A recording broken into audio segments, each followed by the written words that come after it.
तहे दिल से शुक्रगुज़ार आहियां जैसे स्टेज ॾिनो। बेसिकली मुझे कम जी शुरुआत जेका आहे मुजस्मा सादी जी शुरुआत मुझी चाइल्डहुड मुझी बचपन का शुरू थी। यो असांजो हिकिड़ो ख़ानदानी कम भी अचे पियो, ईअं मूंखे यादि ना आहे त मुंहिंजो कॾहिं कमु शुरू कयो। उन हिसाब सां इहो कमु मुंहिंजो हलंदो अचे पियो।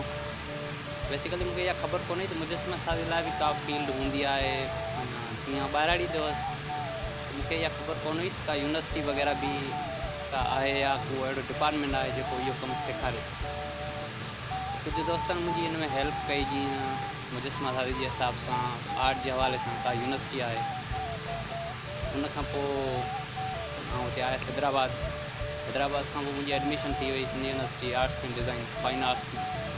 हींअर आउं फाइन आर्ट्स में फाइनल जो स्टूडेंट आहियां ऐं असां हींअर गॾिजी हालात जी मदद सां हिकिड़ो प्रोजेक्ट भी कयूं था सेलिब्रेटिंग आइडियाज़, जंहिंमें असां नंढा नंढा मुजस्मा भी ठाहियूं था जेके पर्सनैलिटी लाइन उन जे हवाले सां। त असांजा हींअर कुझु स्कल्पचर तक़रीबन टे स्कल्पचर असांजा लॉन्च थी चुका आहिनि। शाह अब्दुल लतीफ़ आहे, शेख आयाद आहे ऐं माई जिंदो आहे।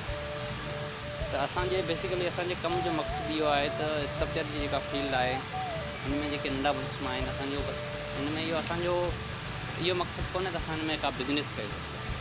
असांजो मक़सदु इहो आहे जेको अॼु जो जवान जेको थी वियो आहे अदब खां पोइ ते थी वियो आहे, असांजो आहे उन ताईं इहे शयूं पहुचाइण कंहिं तरीक़े सां।